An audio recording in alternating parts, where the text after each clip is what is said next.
CMR ఆషాఢం శ్రావణం super sale up to 66% of 1+1 offers, combo offers ఇంకా మరెన్నో.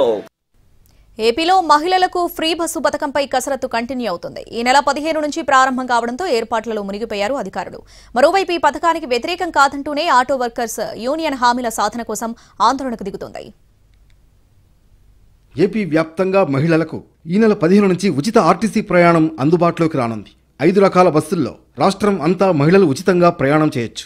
Palle Velugu, ultra Palle Velugu, city ordinary, metro, ఎక్స్ప్రెస్లలో ఫ్రీగా ప్రయాణం చేయొచ్చు. అలాగే రేపు జరిగే కేబినెట్ భేటీలో దీనికి ఆమోదముద్ర వేయనున్నారు. రాష్ట్ర వ్యాప్తంగా 8,459 బస్సులను మహిళల కోసం కేటాయిస్తున్నారు. ఏడాదికి 1,950 కోట్లు వెచ్చించనుంది ప్రభుత్వం.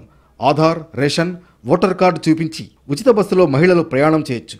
ఇప్పటికే సూపర్ 6లో కీలకమైన పథకాలు అమలు చేస్తున్న సర్కార్ కీలకమైన మహిళలకు ఉచిత బస్సు పథకం ఈ నెల 15న ప్రారంభించబోతోంది.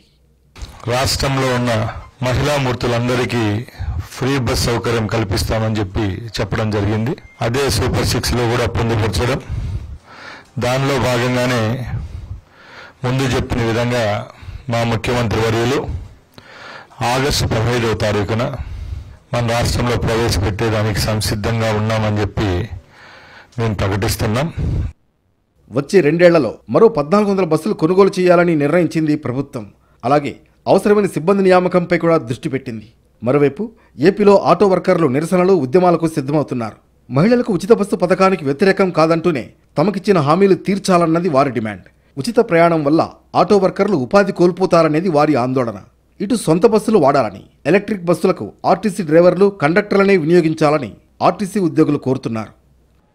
ఏదో లక్షలాది రూపాయలు పెట్టి ఆటోలు మేము తోలుకుంటే ప్రభుత్వం ఏమైనా ఉంటే ఏ ప్రభుత్వాలైనా కానీ ఆ కార్మికులను ఆదుకునే పద్ధతిలో, సాయం చేసే పద్ధతిలో చేయూతనివ్వాల్సిన పరిస్థితి ఉన్నది.